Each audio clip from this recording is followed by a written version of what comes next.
China के against नए tariffs लग रहे हैं और इसका इम्पैक्ट सिर्फ चाइना पर नहीं पूरे दुनिया के इन्वेस्टर्स पर पड़ने वाला है। लेकिन हमारे लिए बड़ा सवाल ये है कि क्या ये इंडिया के लिए एक गोल्डन अपॉर्चुनिटी बन सकता है। Let's break this down in today's video. पिछले कुछ हफ्तों में यूएस ने अपनी ट्रेड टेंशन्स को बहुत ज़्यादा एस्केलेट कर दिया है, specially with China.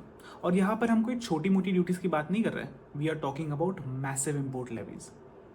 On 2 April US president Donald Trump ने रेसिप्रोकल टैरिफ्स का ऐलान किया, जिसमें उन्होंने 180 देशों पर टैरिफ्स लगाए हैं। But the hardest hit was of course China.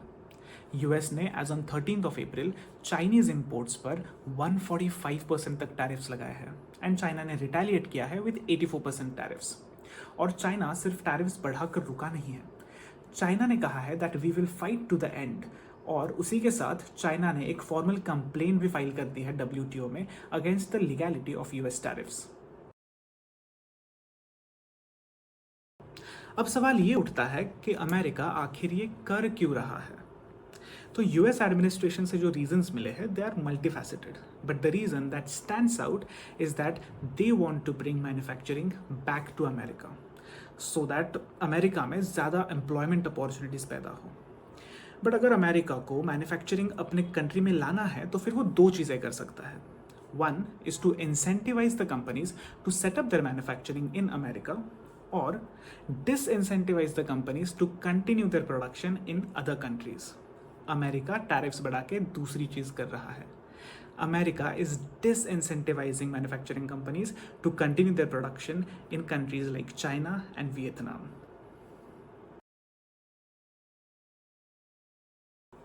अब बात करते हैं इंडिया की। भले ही ग्लोबल फोकस यूएस और चाइना पर है, पर इंडिया भी इस ट्रेड वॉर का हिस्सा बन गया है। यूएस ने इंडियन एक्सपोर्ट्स पर भी 26% तक टैरिफ्स लगा दिए हैं। वैसे देखा जाए तो ये चाइना और बाकी एशियन कंट्रीज के मुकाबले कम है, पर फिर भी इन टैरिफ्स का नेगेटिव इम्पैक्ट हमें हमारे एक्सपोर्ट्स पे डेफिनेटली देखने को मिल सकता है। अब इंटरेस्टिंग बात यह है कि इन सब के बीच में China has approached India saying कि हम दोनों डेवलपिंग नेशंस को इस यूएस टैरिफ के अगेंस्ट एक साथ स्टैंड लेना चाहिए। बट हमारी गवर्नमेंट समझदार है। Our government is working towards US India bilateral trade agreement and hopefully ये trade agreement by the third quarter of this financial year will be finalised. अब इन सारे एफर्ट्स के बावजूद कुछ एस्टिमेट्स ये मानते हैं that Indian exports will see a decline of about $5.76 billion. But wait, all is not bad for India. In fact इस ट्रेड वॉर के वजह से India has a good opportunity to improve its exports and that is because of trade diversion. I will explain. तो क्या हुआ है कि US ने कुछ सेक्टर्स में चाइनीज प्रोडक्ट्स पे बहुत हैवी टैरिफ्स लगा दिए हैं। अब इस वजह से क्या होगा कि यूएस में ये चाइनीज प्रोडक्ट्स बहुत महंगे हो जाएंगे। अब इंडिया क्या कर सकता है कि वो सेक्टर्स को टारगेट करके अपने एक्सपोर्ट्स उन सेक्टर्स में बढ़ा के इस अपॉर्चुनिटी का फ़ायदा उठा सकता है। और हमें जेन्युइनली लगता है कि due to these US tariffs there is going to be a significant level of trade diversion from China to India. तो चलिए अब सेक्टर वाइज क्या इम्पैक्ट हो सकता है ये समझने की कोशिश करते हैं। इस वीडियो में हमने 5 ऐसे सेक्टर्स को चूज़ किया है जो हमें इंपॉर्टेंट लगे। लेकिन अगर आपको बाकी सेक्टर्स पर क्या इम्पैक्ट होगा ये जानना है तो फिर उसके लिए मैंने डिस्क्रिप्शन बॉक्स में कुछ लिंक्स दे रखी है, you can refer them. First is pharma sector. Indian pharma companies have a very strong presence in the US markets और वहीं से इनका एक मेजर रेवेन्यू सोर्स भी आता है। यूएस हेविली डिपेंडेंट है इंडिया जैसे कंट्रीज पे रॉ मटेरियल्स और फिनिश्ड फार्मा प्रोडक्ट्स के लिए, और क्योंकि ये इसेंशियल प्रोडक्ट्स में आता है तो अभी तक Indian pharma products are exempt from the tariffs. Next is auto sector. FY 2024 में इंडियन ऑटो इंडस्ट्री के रेवेन्यूज़ में ऑटो कंपोनेंट एक्सपोर्ट्स से ऑलमोस्ट 29% कॉन्ट्रीब्यूशन हुआ था, जिसमें से 27% यूएस से आ रहा था। एक्सपोर्ट बेस्ड जो कंपनीज है उनके रेवेन्यूज़ एंड मार्जिन्स हमें शॉर्ट टर्म में श्रिंक होते हुए नजर आ सकते हैं, but at the same time जो डोमेस्टिकली फोकस्ड कंपनीज है they might actually perform better. Next sector is textiles. जो टेक्सटाइल कंपनीज यूएस को एक्सपोर्ट करती है उनको शॉर्ट टर्म में अपने वॉल्यूम्स एंड मार्जिन्स दोनों पर थोड़ा सा प्रेशर पड़ते हुए नजर आ सकता है। This is because US has imposed 27% tariffs on Indian textiles.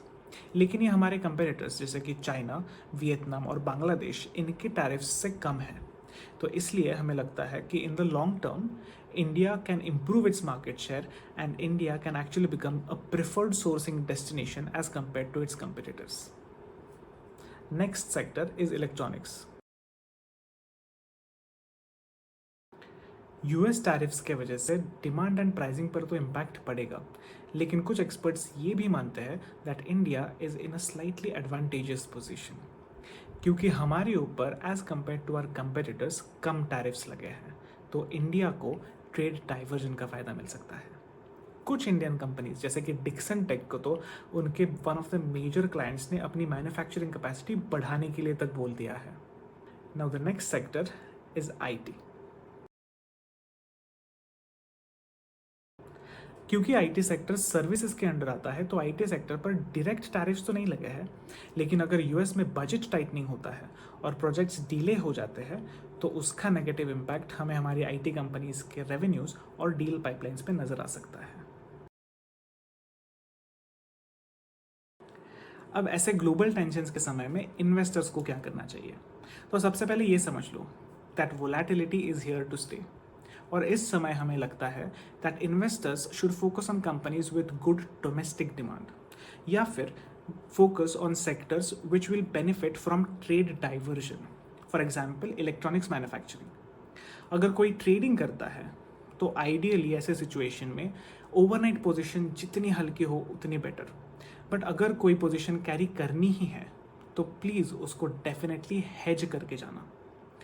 Overall, we feel that investors should be cautious, but at the same time, this can be a very good opportunity to buy some good fundamental stocks at a discount. Global trade war वापस शुरू हो गया है, but this time India is not just a passive observer. In fact, India can be a strategic player this time. अगर हमारे policies, businesses और investments एक साथ move करें। अगर आपको ये एनालिसिस अच्छी लगी हो तो वीडियो को प्लीज़ लाइक कीजिए। अगर आपको ऐसे ही मैक्रो इकोनॉमिक और फाइनेंस कंटेंट को आसान भाषा में समझना है तो इस चैनल को सब्सक्राइब करना मत भूलिए, और कमेंट्स में लिखकर बताइए कि क्या आपको लगता है कि India can genuinely benefit out of this trade war, और is this just an illusion. Thank you and see you in the next video.